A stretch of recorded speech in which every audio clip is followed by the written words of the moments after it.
Mga kaibigan, isang magandang araw, magandang umaga sa ating lahat. It is Sunday ngayon, no? Maraming salamat po sa lahat ng ating mga followers, viewers, and for those people not yet subscribing our channel, please subscribe mga kaibigan. Thank you so much for all your support in our Facebook page and our subscriber, our YouTube channel. Thank you so much mga kaibigan.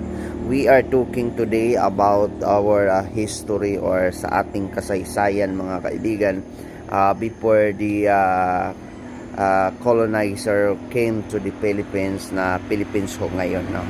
Yung mga Kastila ho before sila pumupunta dito. Ano na ba ang mayroon sa Pilipinas at we are only Philippines na tinatawag natin ngayon, no? So, yung salitang Pilipinas po mga kaibigan ay marami pong diskriminasyon ang nangyayari. That is dimapya, no? Gimapya na siya, giterrorize na siya sa mga Kastila for your information. Kasi ang salitang Pilipinas so, ay hindi po yan sa atin. Galing po yan sa isang king or sa isang hari na mula po sa Spain. No, alam nyo kasi sinakop po tayo for almost 400 years, no? Alam ba ninyo kasi mga kaibigan, we are talking our history here in our country. Ano ba ang tawag sa atin? No, ano ba ang tawag sa atin? Ang tawag ho sa atin mga kaibigan, kung alam lang ho natin, we are not hindi ho tayo Pilipino, hindi po tayo Pilipinas.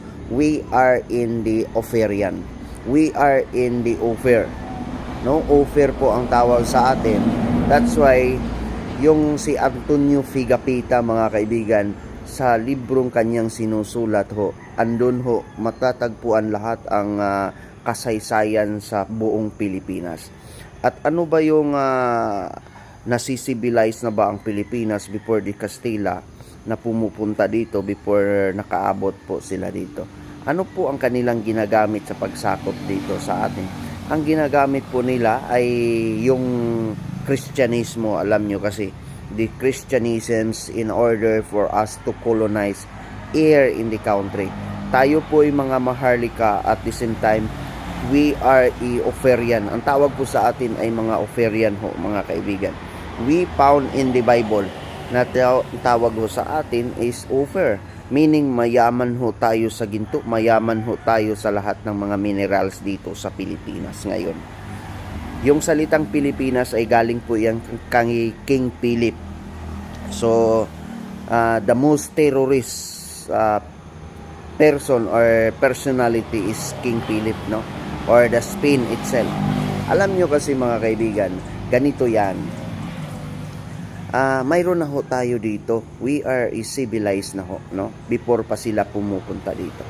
Alam ninyo kasi, yung salitang over, ang salita po noon sa ating bansa ay tinatawag po na baybayin. No?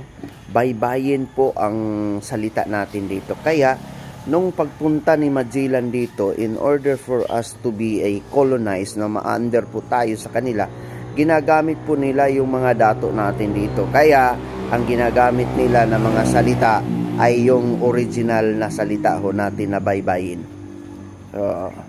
Hindi po yung totoo we discovered by the Castilla or the Spain. No, hindi po yan totoo. Yan po ang totoong nangyayari dito sa Pilipinas. So, may maraming kapuluan po na matatagpuan po in the mainland of the China na walang iba po is the Ofer. Kaya dito nakatago at dito nakabaon yung kayamanan po ni Haring Solomon ni Kota Kinabalu-Saba mga kaibigan. That is the history. So if you have a further and the concrete idea about our history, try to locate, try to study, try to be broad our knowledge. As far as my knowledge is concerned, as far as the history is concerned, yan po ang totoo mga kaibigan. Hindi po sa atin ang Pilipinas. Yung salitang Pilipinas po ay nababalot po ng maraming diskriminasyon at maraming pag-uusig po ang nangyayari sa buong sanlibutan.